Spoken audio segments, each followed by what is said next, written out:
Cool. So yeah, I'm going to talk about some of the work I've done with both Jens and Johannes over the past 4 years here. And I'm going to talk about three actually different approaches that both relate to new ways of using data, but also improving the accuracy of our simulations of surface chemistry. And I want to start by contextualizing the problems that I worked on, hopefully within your life, and showing how they're related to each other. And I'm going to use a graph to help me do this. The nodes will be groups of people, and the edges will be problems going from the group that has that problem to a group that works to solve that problem. And this is a silly example to show what I mean, to show that I might be presenting on something very far removed from your life as a wine drinker. I'm presenting on something very far removed like mousetrap making. And that might not be immediately relevant to you, but there's this transitive effect where you can see, even though it's not directly related, I'm helping someone who helps you. So there is this connection that you can make by looking at these paths to things that might be more immediate to your life. And furthermore, you can see cycles in this graph, and that will show topics that might seem unrelated that are actually mutually dependent on each other. And that's the kind of strong connection that unifies what I'll be presenting on. So despite the silliness, the basic idea of these graphs is important because I'm going to refer to these diagrams throughout my introduction. Now for our real graph, we're going to play it safe and start off with a node that everyone belongs in. And of our many problems, we have rising population and living standards, which are both intimately linked to increased CO2 emissions, increased energy consumption. And one of the very worrying things about this figure is how the fraction of renewables really continues to be small. And there's a community working on that problem of renewable energy researchers. They've broken down their field into these subproblems. But there's another issue when you look at those potential solutions, and that's that they all produce electricity, and this form of energy is notoriously difficult to store and to transport. So a potential solution is energy stored in the form of chemical energy. So this plot is showing how fossil fuels actually occupy a very sweet spot in terms of energy and power density, which makes them uniquely suited for transportation applications. And so if you enjoy seeing your family who lives in distant places, or you want your overnight Amazon delivery, or you just like well-stocked grocery stores, you have a vested interest in renewable chemical energy above and beyond renewable energy in general. And now we have to ask, assuming that we have renewable electric energy, what's the step that converts this into chemical energy? So one strategy involves something called electrochemistry. Now this requires catalysts, which could be made out of almost anything. And if you're an experimentalist, it's really not feasible to just exhaustively explore the search space of possible catalysts. So to make that search faster, scientific theory can be useful at guiding experimentalists where to look. We can, at a much faster rate, investigate theoretical surfaces and predict whether or not there'll be good catalysts for electrochemistry. And so this will be one of the focus areas of my presentation, so it's highlighted in green. Now, one method that is particularly well suited for studying catalytic surfaces is called density functional theory. It has a good trade-off between speed and accuracy appropriate for the size of systems that we study. And its accuracy hinges on this implementing a specific approximation, which is called, we'll call it a functional. And so if you're a scientist, you have a new system that you want to investigate, you could imagine that you just have this zoo of possible functionals to choose from. None of them are provably better than any of the others, they're just different. And it can be hard to pick which to use for your application. Your best hope is to just look at how some of these predefined functionals do over certain data sets that you care about. But functional development is this more niche community of people who actually look at the internals of these functionals. And we actually work on trying to improve those approximations systematically. And that can be done both with machine learning and also by more analytical approaches. And the work that I'll show today involves trying to combine these two approaches. Now, the machine learning that we applied to functional development is itself a very widespread phenomenon. And if you have not rejected modernity, then you're going to be reliant on spam and fraud detection, social media, internet, or map search. And these all are very dependent on data-driven learning. And data-driven learning really benefits from large public data being available. And both of those things have this problem of trying to combine data from a variety of sources. They're both improved by the ability to do this. Now, this can be actually challenging because different people's representations of the world, despite overlapping in content, might have different names and they might have different structure. And so this is actually a technical challenge of trying to integrate data in a mathematically secure way. And I'm going to apply this in the context of material science databases, but the implications are much broader. So our overall graph is kind of overwhelming. I'll just focus on this closed loop where first we generate data with computational chemistry. We then need to share and organize this rich information in a useful way, which then allows us to optimize this tool, which can make us generate higher quality data. And that's one of the visions that I want to leave you with by the end of the talk. So I want to start off with progress that I've made towards applying computational chemistry to the renewable energy problem of CO2 reduction. And to do that, I first need to explain our main computational tool, which is called density functional theory. And then I can talk more about how computational science is broadly applied to chemistry problems, and then some concrete research that was done. So we want to predict how atoms behave. We want to model these atomic systems. And you might think of the problem statement as, given some arrangement of atoms like below, we want to determine what are the energy and forces of the system which will dictate how the system will behave. And when modeling this, we can actually treat the nuclei of atoms with Newtonian physics, which is really simple, but we can only treat the electrons using complicated quantum mechanics. And although those two types of systems are interacting with each other at the same time, there's this practical move that we can make called the Born-Oppenheimer approximation. And that states that these two problems can actually be separated because the nuclei move on a much slower time scale. To show you what I mean, we can imagine freezing the nuclei in place. This is our initial guess. We then solve for what the electrons would want to do as a function of where the nuclei are. And you can imagine them just readjusting instantaneously because they just move so much faster.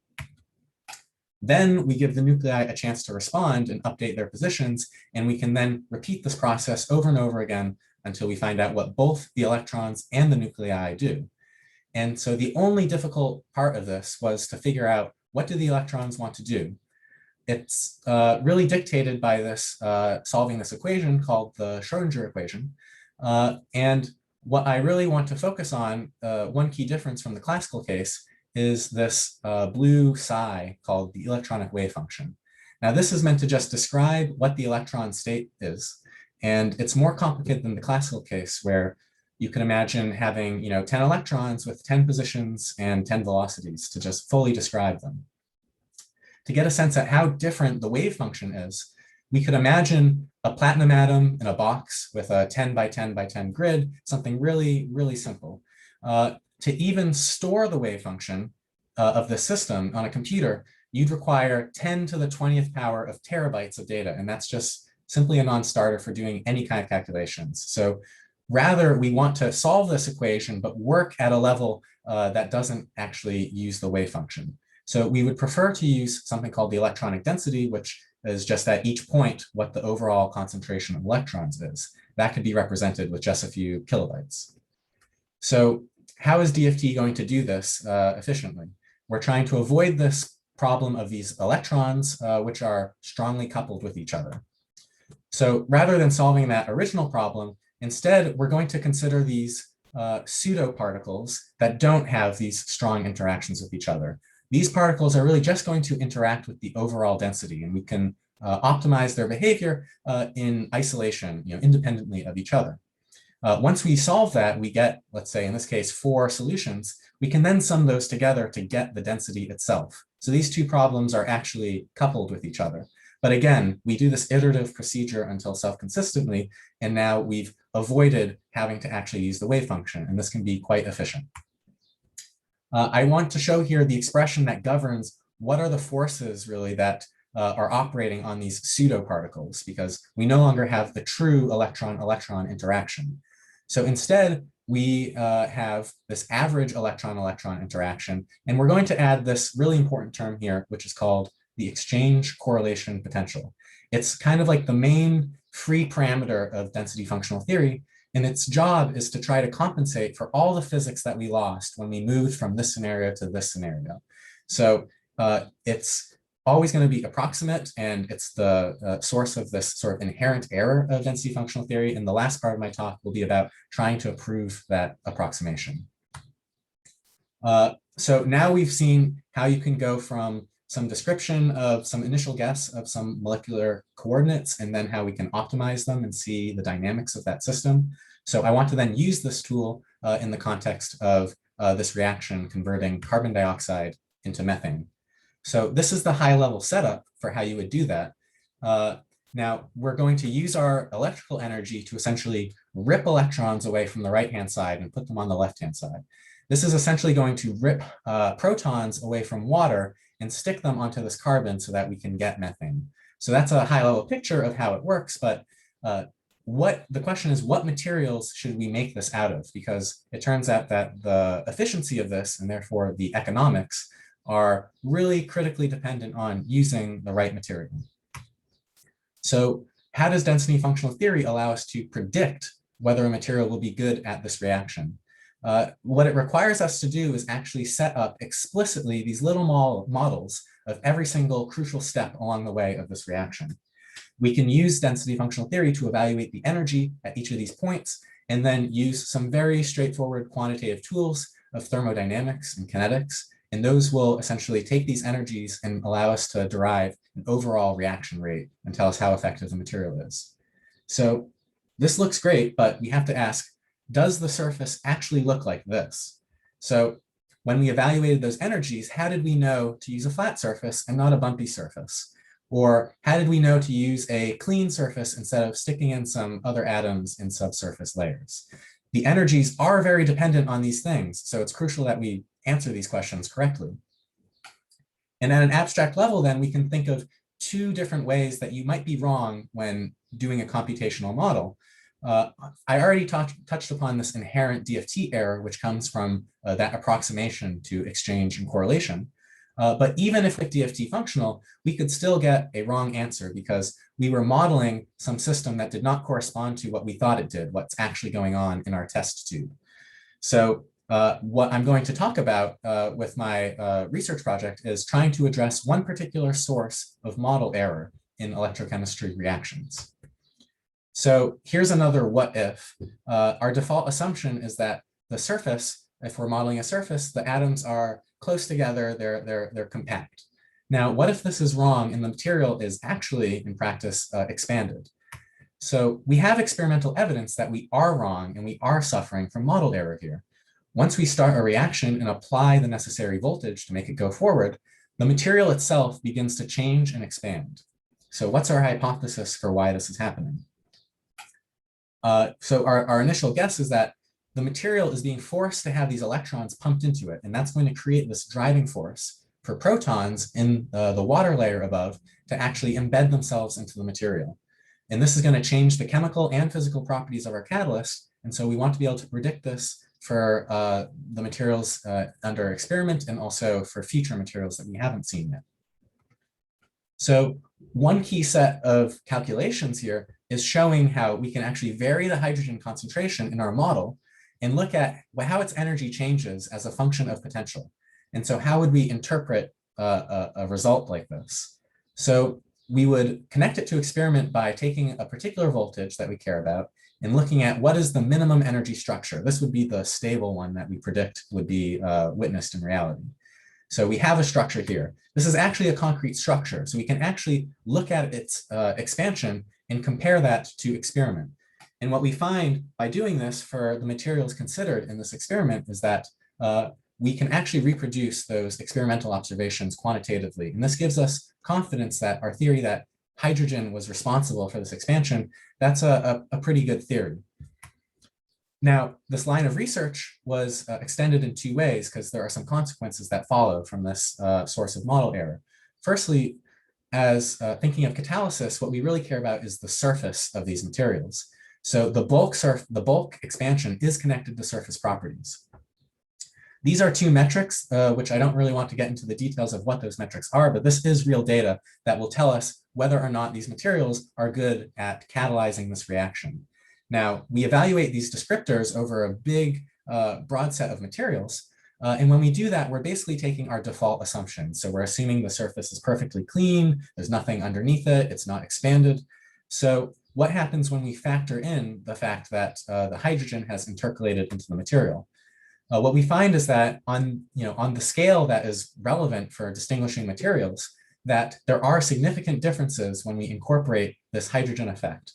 And so these red dots, I'm positing, have lower model error than the blue dots that we would use if we had not really gone through this whole experiment of charting out the energies of different hydrogen concentrations. Lastly, I want to mention that everything so far has been in the realm of thermodynamics, and that discusses how things behave at equilibrium in the limit of infinite time.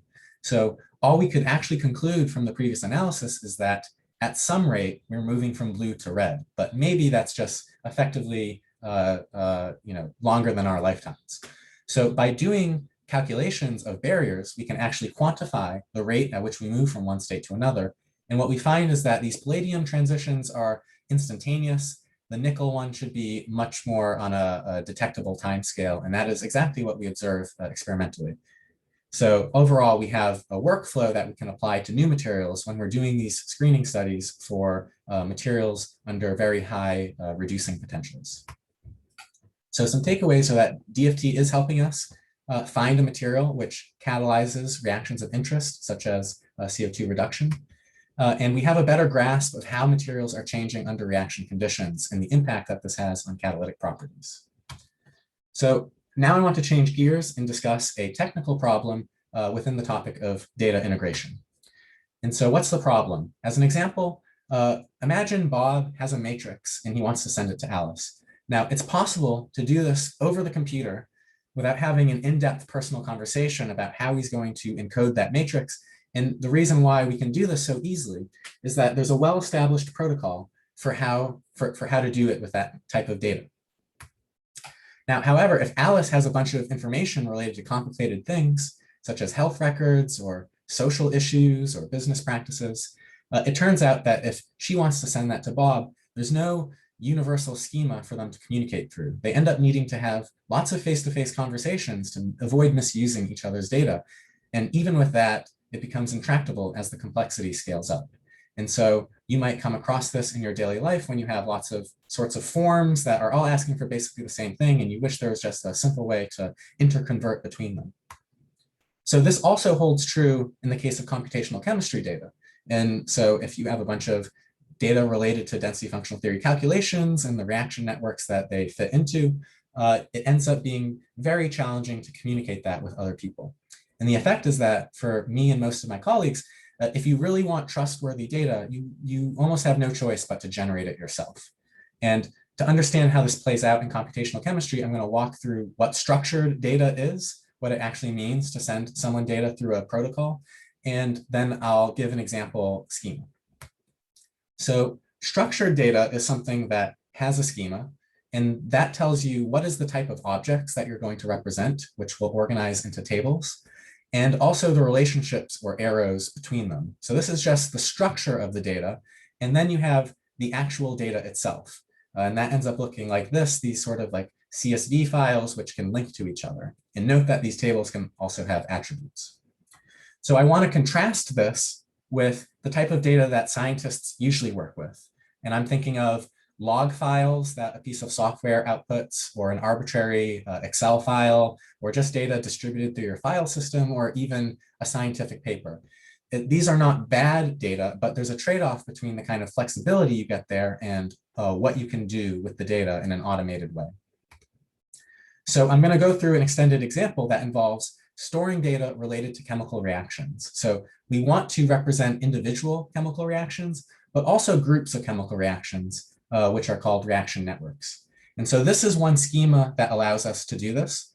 I'm going to give an example, some example data. So let's consider these two reactions of hydrogen coming apart and hydrogen splitting apart. You could imagine that both of these are coming from a reaction network called hydrogen dissociation. We're going to use this RDS arrow to distinguish a given reaction in that network. And we'll also note that each reaction has an inverse. So this is basically the structure of the data. And we could also imagine two different reactions going on. So now we have what the data we had before, but now we're going to add another copy of the hydrogen reactions in addition to these water reactions. And all four of these are going to be part of this network called water splitting. So hopefully, it might be a lot to take in at once, but hopefully you have a feeling for now how this schema works. And up to this point, everything that I've said could have been said about standard relational databases, which is a technology that's been extremely standard for decades. But when we move on to viewing this as a schema for an algebraic database, which is a novel development from my collaborators in the math department, we can actually add richer constraints to have a computer enforce the meanings of these tables and relations.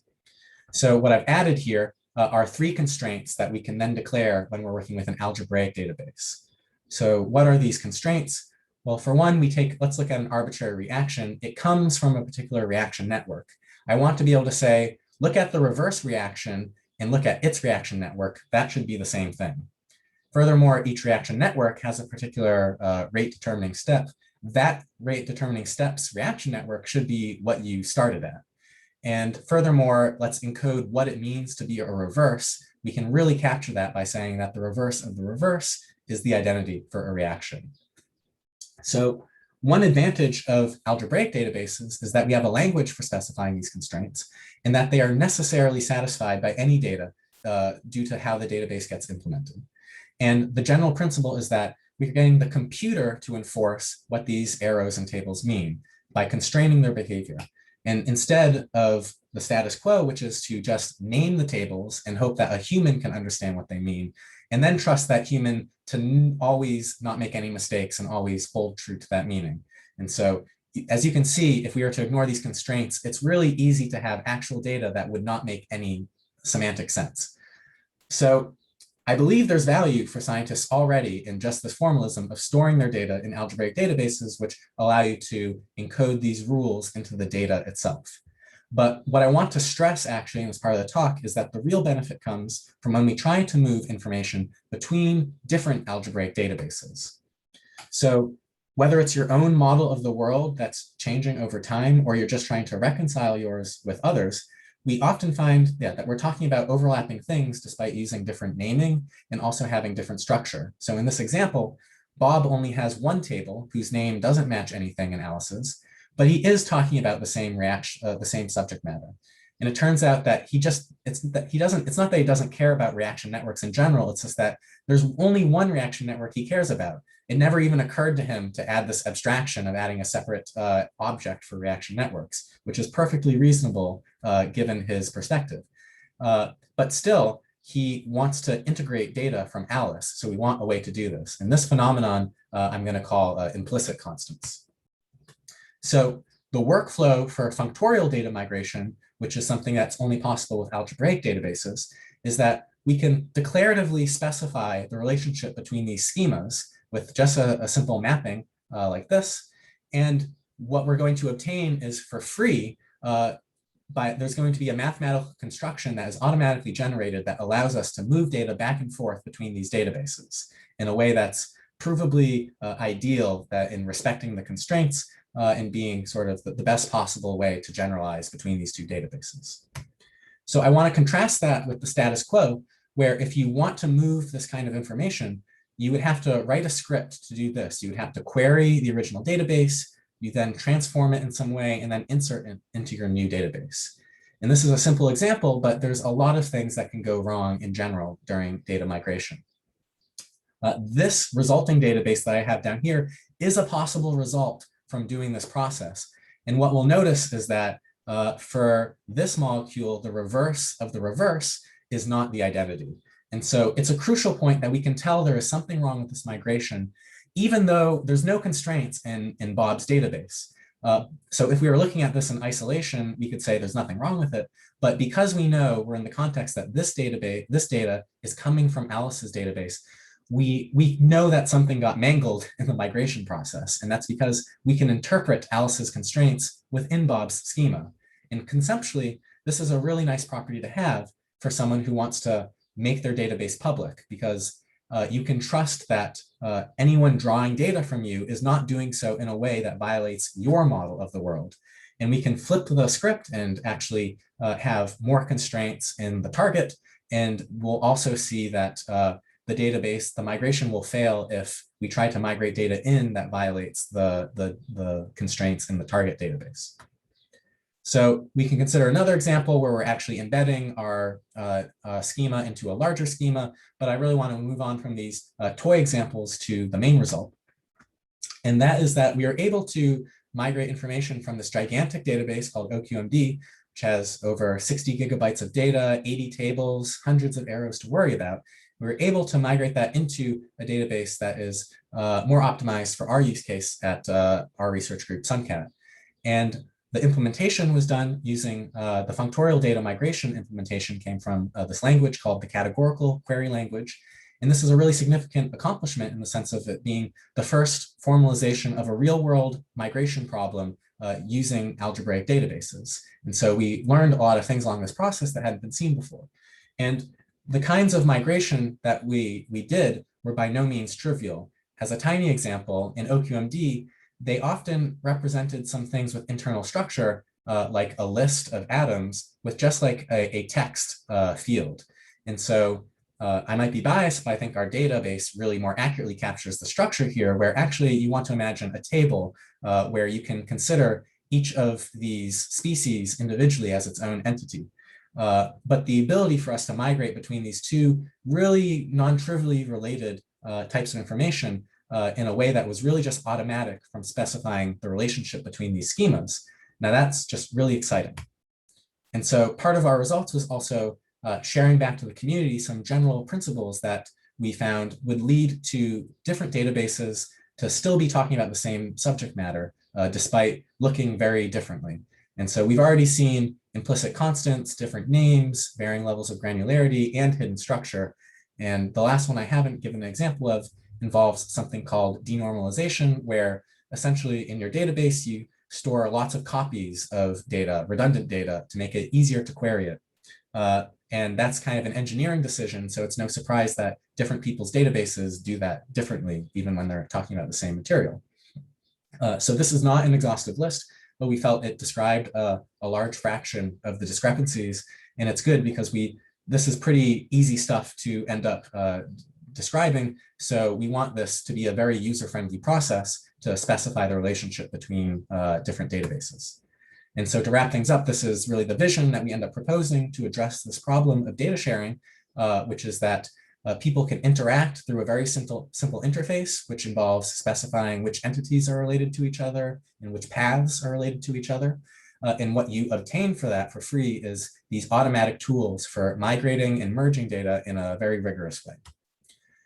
So the key property of functorial data migration was that we can protect both data sharers and data receivers from their data being misinterpreted. And we've addressed this problem of data sharing without resorting to this inflexible strategy called creating a universal standard, which is usually hopeless for things of significant complexity. So now, for my last section, I want to synthesize these last two sections and bring up a project that draws both from DFT for surface chemistry, but also is a data-driven process that would really benefit from the kind of data sharing picture that I just mentioned. So to review the governing equation of DFT, we have these pseudoparticles which are operating under these forces. And the most interesting force, we actually know how to compute these basically exactly. So the interesting thing was this approximation called the exchange correlation functional. And so now we want to confront the question, what should we pick for that? And how do we improve our guesses? So historically, there have been two main prongs of development of functionals historically, one of which involves studying certain ideal electronic densities, determining something that must be true of the exchange correlation functional in general, and then you interpolate between these limiting cases that you know for a fact. We can contrast this with another approach, which looks at, you could imagine real data, sets of pairs of this system has this energy, that system has that energy, and we're going to take all that data and use it with a fitting algorithm to fit the parameters of a parameterized functional. And with the fitted parameters from that data, we can then use that to take in new systems and predict their energies. In this scenario, we really have to be worried that we'll just be fitting the data and not learning the real physics. The ability for those two things to come apart is pretty worrisome. So the approaches that I'll discuss revolve around the idea that we can aim for the best of both of these approaches. And the way we do that is by suitably constraining our parameterized functional in a particular way. We can actually still minimize our dataset error subject to constraints that come from the functionals in the upper half. So that way we can get the benefits of really this optimizing for data that we care about while still getting the universal guarantees that come from using these constraints. So now I want to talk about the mathematical form of these functionals. And up front, I'll note that exchange and correlation are treated separately, and I'm going to focus exclusively on the form and fitting of exchange functions. So we generally work with local or semi-local approximations, which are shown by this formula. And I'll try to explain what it means. It means that if I want to get this value, which is defined for this entire molecule, what I'm going to do is I'm going to sum something up at every single point in space. And at what am I summing up? At each point in space, there's a particular density. And I can imagine this hypothetical density that is, if the entire world were that density uniformly, there's actually a very simple formula that describes what the energy would be. So it's sort of like a baseline guess. Given a density, I can give you essentially the uniform electron gas energy at that density. So given that baseline guess, we could actually just sum up over every point that baseline guess. But we actually want to add this correction factor F, which will be a dimensionless number, and essentially help us become more accurate by characterizing how non-ideal we are. If we were to ignore F and just set it to 1, we would end up with something called the local density approximation. Now, the next improvement we can make is to try to make F depend on the reduced density gradient. Now, this is a dimensionless number that's 0 when the gradient is 0 of the density, and then increases from that. And it's been constructed to satisfy some known constraints. And we can see now that our functionals have a lot more flexibility because we're not forced to just be 1. We can actually look at the environment we're in and use some of that information to correct our baseline guess.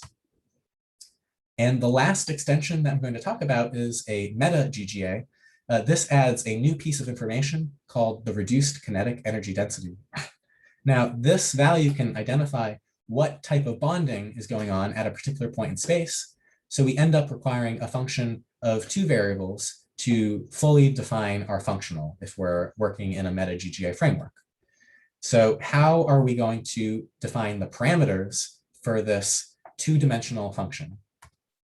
So a very common way to represent an arbitrary function of 1 variable is to have basis functions. So imagine these L sub I, where L sub 1 is a straight line, L sub 2 is a parabola, L sub 3 is a cubic. So you can imagine having increasing complexity that you cut off at some point. This extends to the case where we want to have a function of 2 variables because we can just take all possible products of the 1-dimensional basis functions. So if we expand our basis set into 8 elements, then we can actually have an 8x8 matrix, or you could think of it as a 64-element vector. And that is essentially going to be the space of possible 2D functions. And we will optimize these parameters to get the best functional within this space. Now, how do we apply constraints in this framework? Well, I've already mentioned one ideal situation that we talked about called the uniform electron gas, where that corresponds to S equals 0 and alpha equals 1. Now, we saw that the uniform electron gas is precisely the scenario in which the correction factor is not needed. So we can actually say, well, we know that we want our result to be 1 when we evaluate this functional at 0 and 1. So actually, this boils down to just a simple linear constraint, which we can then use linear algebra techniques to actually just automatically enforce. And we can optimize in a reduced dimensional space where this is automatically satisfied. So we can do this with even more constraints. Now, I want to talk about the data sets that we consider when we optimize the parameters for our functional. These are a very general set of properties. We have surfaces, we have gases, we have solids. It would be really hard to get all of these correct to a high accuracy, but still have a nonsense result. So what's important is, firstly, when we do our fitting, that we don't do poorly in any of these.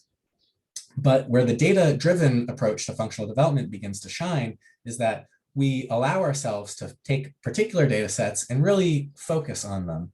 And so, for example, for catalysis, the results of predicting whether materials are good or bad for catalysis really is sensitive to what these adsorption energies are. And so if we can optimize that in particular, we'll get something that is a useful surface functional or a functional for surface chemistry researchers. So we need to begin with an initial guess, which we take an already established functional called MS2. We can then encode that into our 64-dimensional space. We then use a software package called VASP to generate predictions for all of these data sets. And that's a process that can possibly even take weeks. But once we do that once, we get these electronic densities for all the systems. And then the key step here is to construct a function called loss, which means if we optimize the parameters of this loss function, we'll actually get an ideal 64 element vector, which is supposed to be something that minimizes our error. So the way the loss function works is we're going to, for every single data set and for every single data point in it, we're going to take the difference between the true value and the prediction as a function of some proposed functional. And we'll also weight the data sets by some exponential factor to basically be able to say this data set is very important or this data set is not that important. And really the crucial property that allows this to work is that we can parameterize the error by guesses for Cij without having to do DFT every single time that we change those parameters. And under the hood, there's some math which allows us to do this, and it's really relying on the fact that we're going to hold this electronic density fixed. We're just going to assume this is the real electronic density for the purpose of this optimization. Now, once we get a result that looks really good, we then have to do the process again at least one more time, because we need to make sure that the electron density that gets generated from our functional, it actually performs well on its own densities, as opposed to a functional that only performs well based on MS2's densities. But once we do that process, we can do that multiple times until we converge, and then we actually have a result. So let me show you what the result looks like. The result was called MCaml for constraints in machine learning, and we're comparing it here to MS2 and SCAN. So MS2 is there because it was the initial guess. SCAN is here as a representative of really the king of constrained functionals. It has all the known constraints, and so it's really a very not empirical functional, but it still has a lot of good results. So we want to compare how we fit. And these plots are kind of interesting because we're just representing what that value of f was as we vary our two variables. And in theory, this isn't relevant at all for the practicing scientist. This is a very abstract thing. But what we can gain from this is this very high-level picture of whether two functionals are similar or different in some degree notion of distance. So what I think is really remarkable about this is we started with MS2 and we did not add any constraints. All we did was add data to MS2. And what we got actually is a functional that very often is in between these two things. It becomes more scan-like when we add data. And that's quite encouraging because normally you would feel that the data-driven side and the constraints are pulling in opposite directions. So just at a very high level, this is a pretty encouraging result already. But what we really care about is how accurate it is. So on the left-hand side, I have these surface chemisorption errors in the y-axis and surface dispersion errors or weak bonding in the x-axis. And our goal is to really minimize both of these. And so what we were able to do is start from MS2 and while slightly lowering the chemisorption error, significantly lower the dispersion error. And so we're making a functional that is really tuned for surface chemistry. Now, this wouldn't be of interest at all if we sacrificed other properties, but it turns out we're not really sacrificing bulk properties. And in fact, gas properties significantly improved from our initial guess of MS2. So overall, we get something that is really an improvement over existing functionals and has use for a really important use case. As I mentioned, the surface chemistry feeds into really important renewable energy problems. So now I want to talk about the effect of the constraints, because you might be wondering, were those at all useful? I mean, they just make it, it's like tying your arms behind your back. You're just making it harder to fit the data when you constrain yourself. And what we believe the practical value of these constraints is that they allow us to generalize. They give us transferability. And one way to demonstrate this is through a data science technique called cross-validation. So the way this works is you simulate the effect of seeing new data by only training your model on, let's say, 4/5 of your data. And once you get a fitted model from that, you then test it on the remaining data. And you're going to get an error for both of these. You'll get a training error and a test error. And essentially the difference between those two is a proxy for how well this function will generalize when it sees new data in the real world. So what I did was measure the difference between the training and test error when I did the fitting process, both with constraints and without constraints. And for all these different properties, we find that we are improving our generalizability when we add constraints. And I also want to talk about a future direction, which is there are lots of other constraints we can add. The three that I already mentioned are these very pure theoretical chemistry results. But you could also imagine incorporating very empirical types of constraints. What I show here is something called the CO problem, which is, it's a problem because density functional theory very systematically predicts incorrectly whether the CO molecule will prefer this hollow site or this on top site. And so things in the upper half here are things that have been predicted incorrectly by this wide array of functionals. So what we can actually do using our formalism is actually encode as a simple linear inequality constraint something that enforces that we qualitatively get the CO problem correct by construction. So there are lots of empirical things like this that we can do. And what will be interesting future work is seeing whether or not we can still preserve all of those other properties like bulk properties and gas properties in addition to these new constraints. So the takeaways are that we've combined these two approaches to functional development. The machine learning involved here is, I can't stress enough that it's dead simple, and that's to its credit, that we're doing really simple linear algebra, and that is allowing us to do things very efficiently and very interpretably. And that's all we need for the scale of data that we're working with in scientific applications.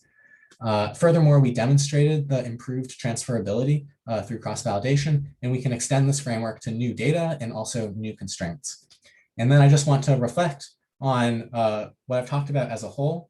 And now I'm going to talk about 3 different types of ways we can be wrong when we're making a prediction from theoretical or computational means.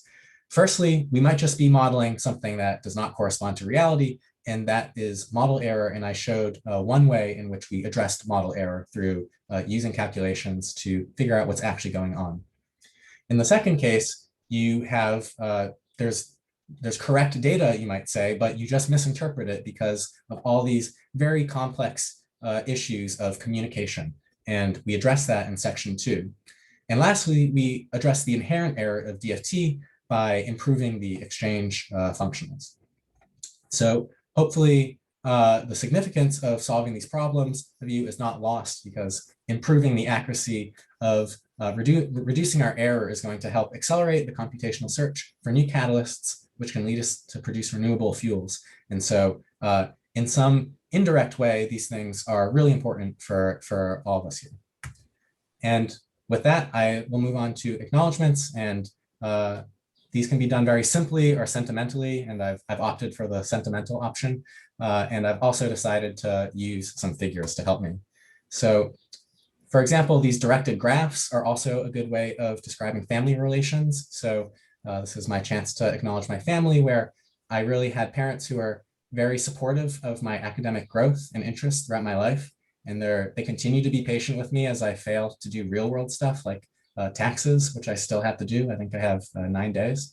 Then my brother, aunt, and uncle, they've been in California for much longer than me, and they've helped me feel welcome here. And also I've had a great extended family as well, supporting me along the way.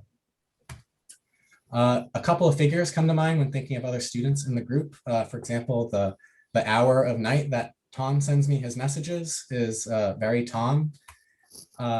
Now, Mike and I nominally did not really have much official work to do together, but somehow I feel I spent the vast majority of my projects working together with him.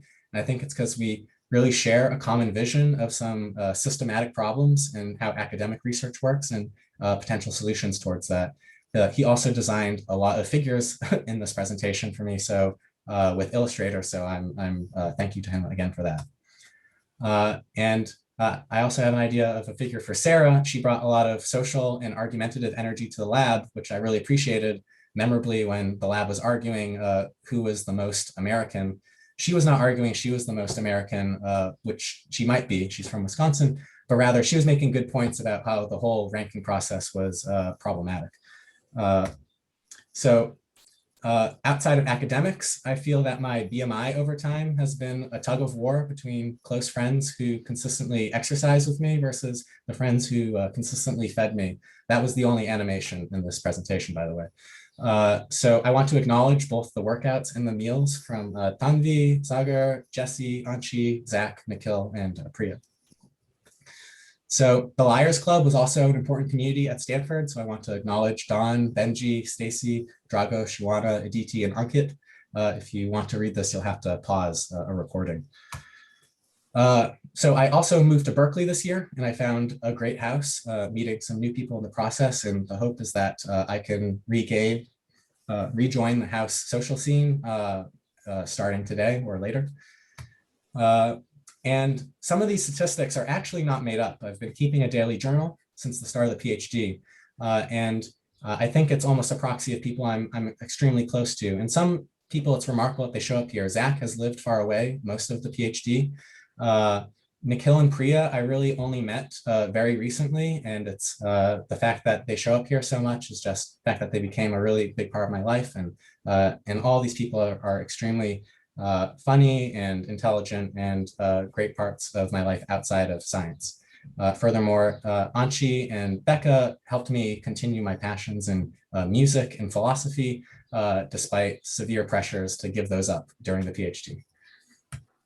So to wrap up, I want to acknowledge those who helped me along my academic trajectory, and that begins with my favorite high school teacher, Tina Bergskog, teaching AP chemistry. At Dartmouth, two professors really stood out as being exceptionally kind and pedagogical. Mark Laser teaching chemical engineering and Robert Ditchfield teaching quantum chemistry. Along the way, Sarah Hammer and Jocelyn Chong were both great friends and collaborators. After Dartmouth, I did a gap year of experimental catalysis at EPFL in Switzerland. And Professor Ludebacher, he correctly assessed that I'm really incompetent in a laboratory setting, but he suggested I look into theory, and he also recommended I look into a guy named Jens Norskov, who I'd never heard of at that point in time. So I then joined the Norskov group in 2017, and I found really amazing mentorship from both Karen Chan and Jens, who supervised my catalysis projects, but also the older students, in particular Ayush, who taught me DFT, Brian, who taught me databases, and Joe, who taught me how to be a great community associate. So my interest in math and computer science was nurtured by Professor Clark Barrett at Stanford, and also Ryan Wisniewski, who both continue to provide strong mentorship as I try to think about scientific problems but at a higher level of abstraction. And then working with Johannes has been a real eye-opening experience. I really hope that just like a fraction of his intuition for chemistry, software, and their intersection will rub off on me. He's always willing to get his hands dirty and get into the code. And whenever he did that, our productivity would always skyrocket. So I'm really appreciative of that. And along the way, I've had great experiences with Yasheng and Kai, who also collaborated as postdocs.